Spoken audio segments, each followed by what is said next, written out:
Dang it, Linda muttered to herself on that chilly November evening.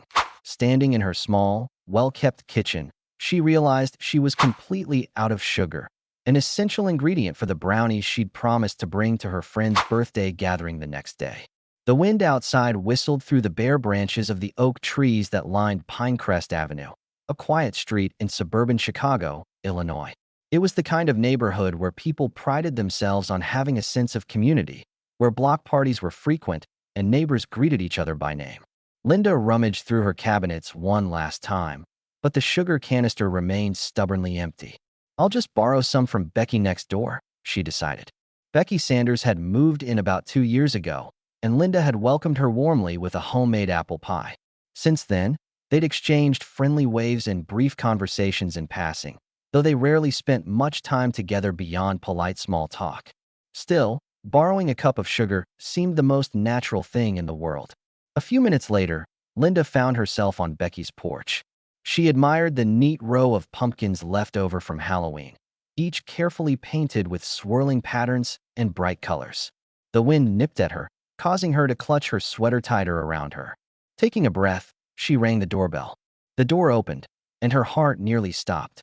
There, standing in the warm glow of the entryway light, was a man she had not seen in 5 years. Jake Henderson, her ex-husband. He seemed just as startled. His eyes, a shade of deep green that Linda knew all too well, grew wide when he recognized her.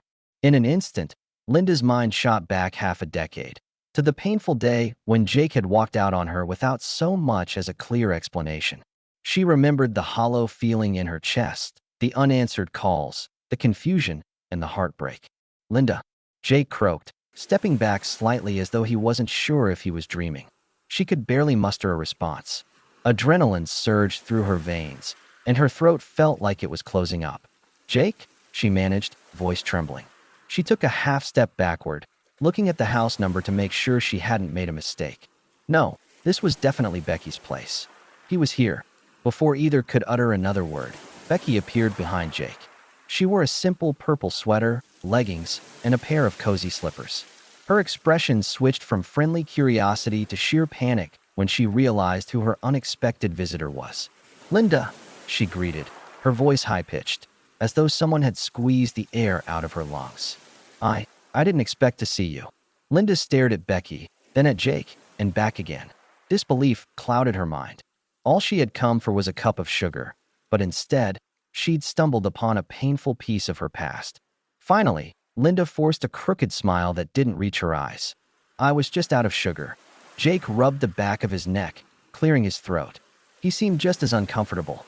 "I can go get it for you," he offered, stepping aside in the cramped foyer. Becky quickly interjected, her tone overly bright. "No, I've got it." She hurried into the kitchen. An awkward silence lingered between Linda and Jake, both of them uncertain where to look or what to do with themselves. Linda couldn't help but notice the faint aroma of lasagna wafting through the air, hinting at a cozy dinner for two. On the hallway table, a framed photograph of Becky and Jake, arm in arm, caught her eye. Even from a distance, she could see they were both beaming with happiness. Her stomach churned at the sight of it. Seconds later, Becky reappeared with a small Tupperware container filled with sugar. "Here you go," she said, thrusting it into Linda's hands with such speed that some of the grains spilled onto the floor. "Thank you," Linda managed stiffly. She couldn't summon any more words, so she turned around and hastened out the door. Her mind was a whirlwind of shock, anger, betrayal, and an unexpected wave of sorrow that she thought she'd left behind long ago. When Linda got home, she placed the sugar on the counter. Her heart pounded furiously, and she let out a shaky breath. "Jake is next door?" she whispered, as if saying it out loud might clarify it or make it less real. But it didn't. It was very, very real. That night, Linda tossed and turned in bed. The clock on her nightstand glowed 1 a.m. Then 2 a.m. memories of her life with Jake came flooding back. She remembered how they'd met at a baseball game in St. Louis, back when she was in college. She remembered the way he proposed at the top of the Sears Tower, now called the Willis Tower, with the city lights sprawling in every direction. She remembered their wedding day, a small ceremony at her parents' house, with only close friends and family in attendance. They had been so young and so certain they would conquer any challenges life threw at them. But they hadn't. One day, 5 years ago, Jake had walked out after a heated argument about finances, family planning, and the general dissatisfaction he felt about their life in the suburbs. Linda's world had shattered.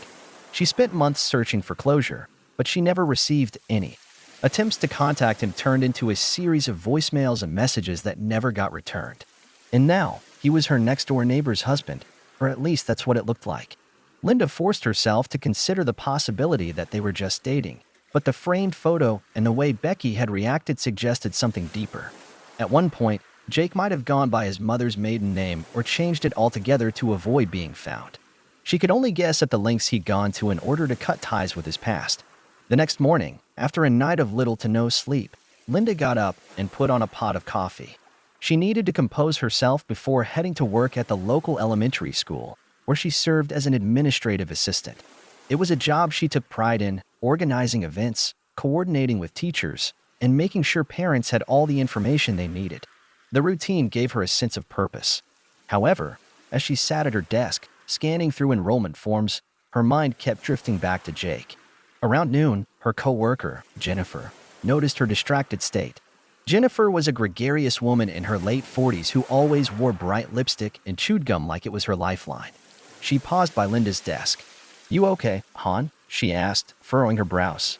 Linda opened her mouth to brush it off, but she realized that keeping such a massive discovery bottled up might drive her insane. She shook her head and leaned in, lowering her voice. "You won't believe who I saw last night." Jennifer raised an eyebrow. "Who?" Linda hesitated, feeling a swirl of conflicting emotions. "My ex-husband at my neighbor's house. And it looks like they're together." Jennifer's gum snapping halted abruptly. "You mean that snake who ran out on you?" Linda nodded. "The very same." "Unbelievable," Jennifer said with disgust. "What are you going to do?" "I don't know," Linda admitted. She felt tears prick at her eyes, but she blinked them away. I have so many questions." Jennifer rested a hand on Linda's shoulder. "You have every right to want answers. But be careful, Linda. Don't let him hurt you all over again." That afternoon, Linda's phone lit up with an incoming text from Becky. "Can we talk?" The message made Linda's stomach flip. She glanced around the front office, feeling oddly exposed. "Sure. After work?" Linda typed back, her fingers trembling slightly. Becky replied almost instantly. "Yes, please. At my house, around 6? Linda stared at the phone screen for a few long seconds before quietly agreeing to the rendezvous. The rest of the day passed in a haze. Her mind spun with potential scenarios of how the conversation might unfold. Maybe Becky would apologize for not telling her. Maybe Becky and Jake would break the news that they were indeed married. Maybe Jake would be there too, and he'd finally offer an explanation for vanishing 5 years ago. She shook her head, trying to tamp down the swirl of what-ifs. By the time Linda arrived home, her heart was pounding in her ears. The walk from her driveway to Becky's front door felt surreal. She'd lived in this neighborhood for years, yet tonight every step felt like wading through quicksand. The sense of dread and anticipation made her chest tighten. Becky answered the door, looking equally nervous. She led Linda into the living room, which was tastefully decorated with earth-tone furniture, a plush rug, and flickering candles on the mantel. As Linda entered, she saw Jake standing by the window, arms crossed, his gaze uncertain. For a split second, Linda thought about turning around and leaving, but she forced herself to stay. She deserved answers. "Thank you for coming," Becky began quietly. She gestured for Linda to sit, but Linda remained standing, her arms folded protectively in front of her chest. "I thought it was best we talk about everything." Jake cleared his throat. "Linda, He stopped himself, as if searching for the right words. The silence in the room was thick, broken only by the faint hum of the heater. Linda willed herself to look Jake in the eyes. There was a time she knew those eyes so intimately, but now they belonged to a stranger. "I thought you were gone, Jake. I thought you didn't want anything to do with me." She tried to keep her voice steady, but a tremor betrayed her simmering anger. He exhaled slowly. "I left because I couldn't handle our life anymore. I felt suffocated. It wasn't your fault, Linda, it was me. I was in a dark place, and instead of getting help or talking it out, I ran." Linda scoffed. "You ran, and then what? Changed your phone number? Moved out of state?" "I tried to contact you for months." Jake nodded, clearly ashamed. "I moved to California for a while, tried to start fresh. I didn't handle it right. I know that. I'm sorry." Hot tears threatened to escape Linda's eyes, but she fought them back. She refused to let him see her vulnerability. Why didn't you tell me any of this back then? A phone call, an email, anything would have been better than silence. Becky stepped in gently. Linda, I had no idea he was your ex until a few months after we started dating. He introduced himself as Jake Matthews at first. I knew he'd been divorced, but I never had a clue he was, well, your Jake. Linda turned to Becky, her tone laced with disbelief. But you never mentioned him living with you, or that you'd gotten married. Is that what happened? You two got married.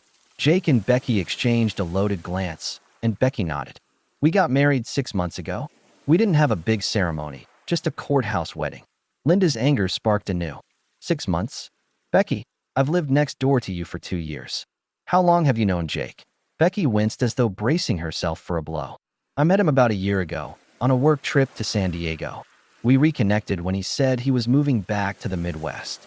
She paused, searching Linda's gaze. We fell in love, Linda. By the time I realized who he was, I couldn't bear to lose him. I know this sounds awful, but I was scared you'd hate me. I didn't know what to do. Linda shook her head in astonishment. I don't even know what to say. She shot Jake a glare. You broke my heart, and then I find out you've been living a few steps away with someone who used to wave at me from her porch. Jake's face twisted in regret. I know you have no reason to forgive me, but I want to try to explain, if you'll let me. Linda noticed that Becky's hands were trembling.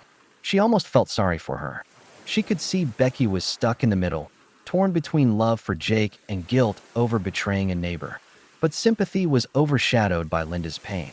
Explain then, Linda said, her voice cold. I'm listening. Jake took a moment, inhaling a deep breath. After I left, I spiraled for a while. I was depressed, drinking too much, scraping by with odd jobs. Then I met Becky, and I started to see that maybe I could try again, be a better man. He looked at Becky with a faint smile, but that smile disappeared when his eyes returned to Linda. I didn't expect to end up a few houses down from you. When I found out, I wanted to tell you, but Becky begged me to wait. She was worried about how you'd react. I agreed, thinking we'd find the right moment. Linda let out a bitter laugh. I guess that right moment never came, so fate chose to have me stumble upon you too. Becky placed a hand on Linda's shoulder, but Linda flinched away. Linda, please don't blame yourself. Or me, entirely. She trailed off, not sure what else to say. A wave of exhaustion washed over Linda. She realized how drained she felt, how many emotions had crashed over her in such a short span of time. She glanced around at the photos in the living room, noticing pictures of Becky and Jake at various vacation spots, smiling on a beach, hiking a mountain trail, and visiting a vineyard. Snapshots of the life Linda used to imagine having with Jake. I have to go, Linda finally said, feeling overwhelmed. She set down the unopened bottle of water that Becky had handed her. I can't deal with this all at once. I need time. Becky nodded, tears in her eyes. Jake parted his lips as if to speak, but no words came out. Linda turned on her heel and walked out, letting the door close behind her. She could hear Becky sobbing softly, and for a moment, guilt pricked at her, but the betrayal still burned too fiercely. Outside, the cool evening air nipped at her cheeks. Linda inhaled deeply, trying to steady the storm inside her chest. She knew her life would never be the same again. For better or worse, Jake was back in it, just not the way she ever expected. The next morning, Linda woke up feeling like she had barely slept. She went through the motions, getting ready for work and trying to push her personal issues aside.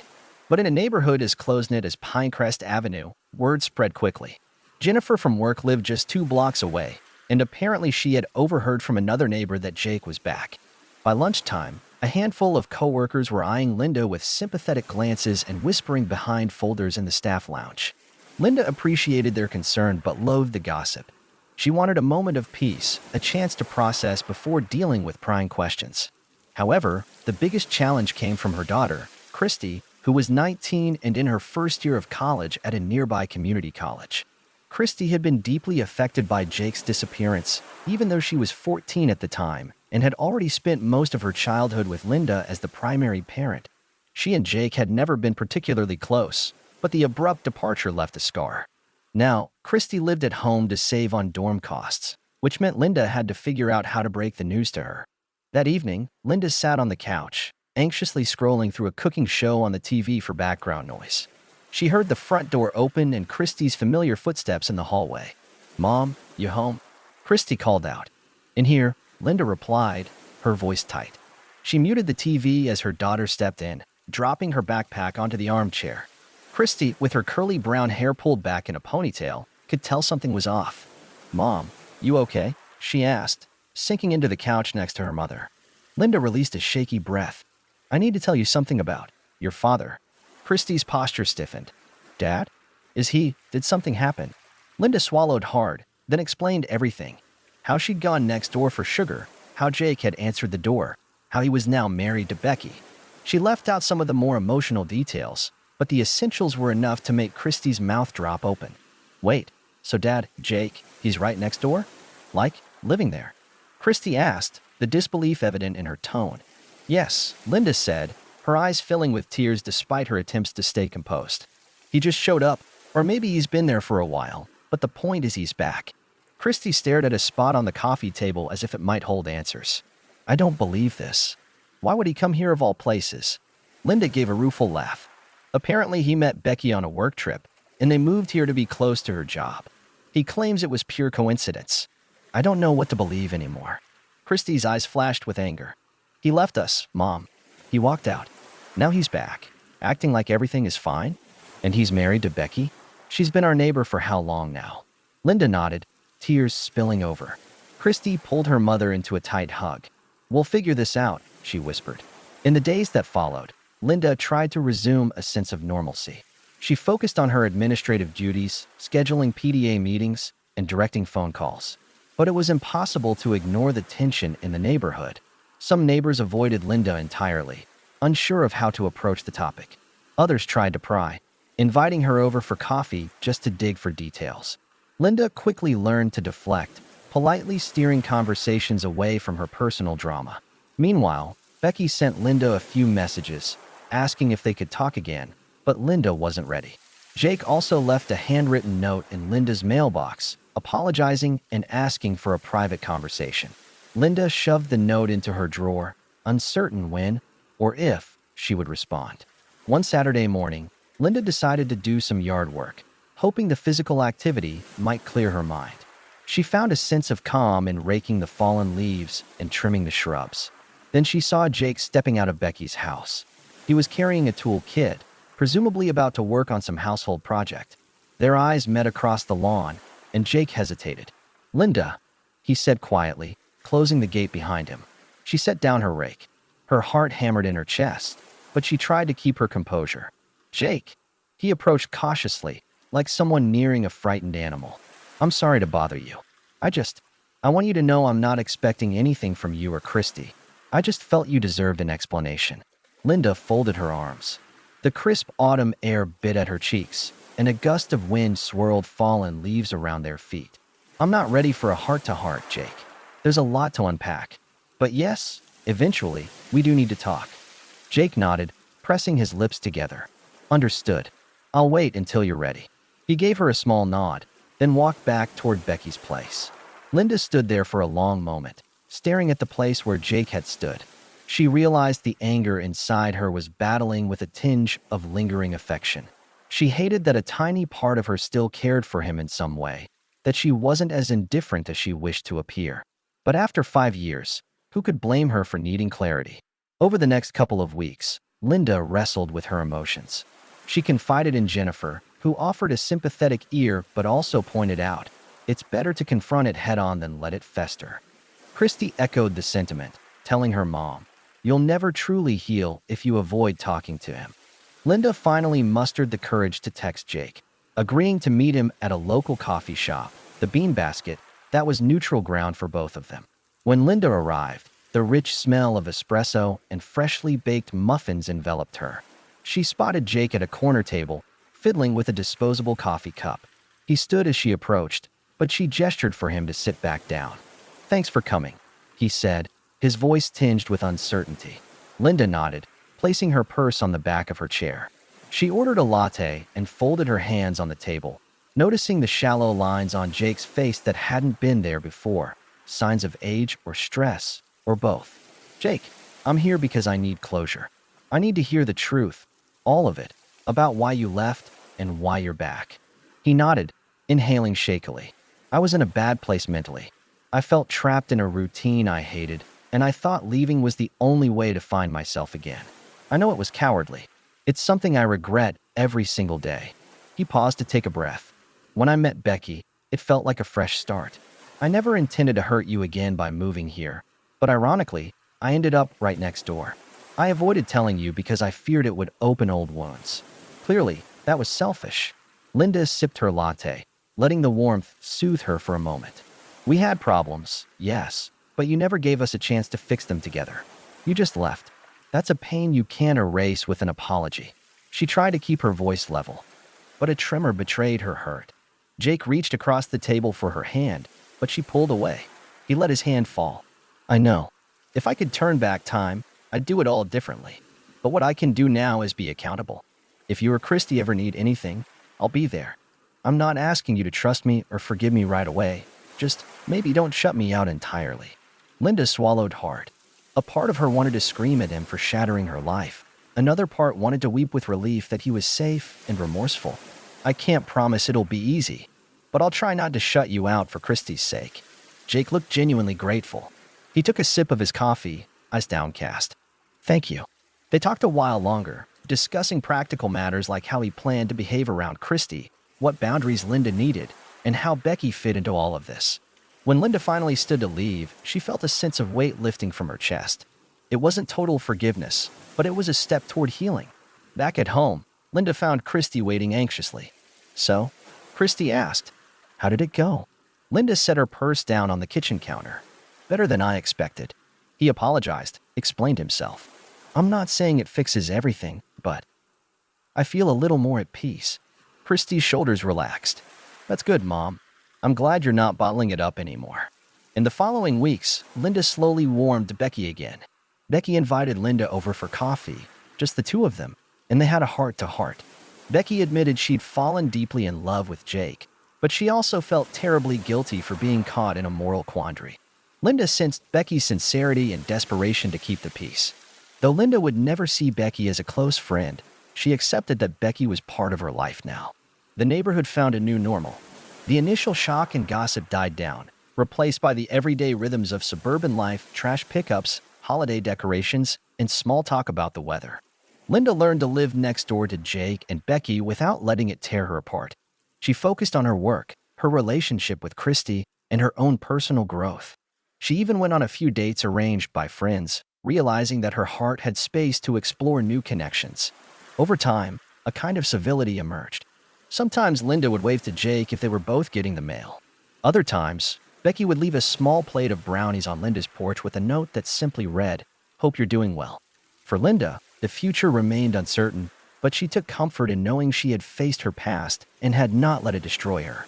One crisp evening, Linda found herself needing sugar again, this time, an entirely different scenario. She was baking snickerdoodle cookies for her coworker's baby shower and realized she was a cup short of flour. She contemplated driving to the store, but it was late, and she was exhausted from a long day. With a sigh, she glanced out the window at Becky's house. She thought about how everything had started, how a simple trip for sugar had upended her life, only to eventually help her find closure. Maybe this time, that same act of borrowing would cement the new normal, a kind of neighborly coexistence. She grabbed her phone and texted Becky, a small smile forming on her lips. "Do you have a cup of flour to spare?" Within moments, Becky replied, "Of course. Come right over." As Linda headed out the door, she felt a mixture of relief and acceptance. Life had thrown her a curveball, and somehow, she had managed not just to catch it, but to stand tall afterward. She was stronger than she ever realized. And if one day she chose to fully forgive Jake, it would be on her own terms, when she was ready. For now, the door to a new beginning stood open, and she was finally at peace with walking through it.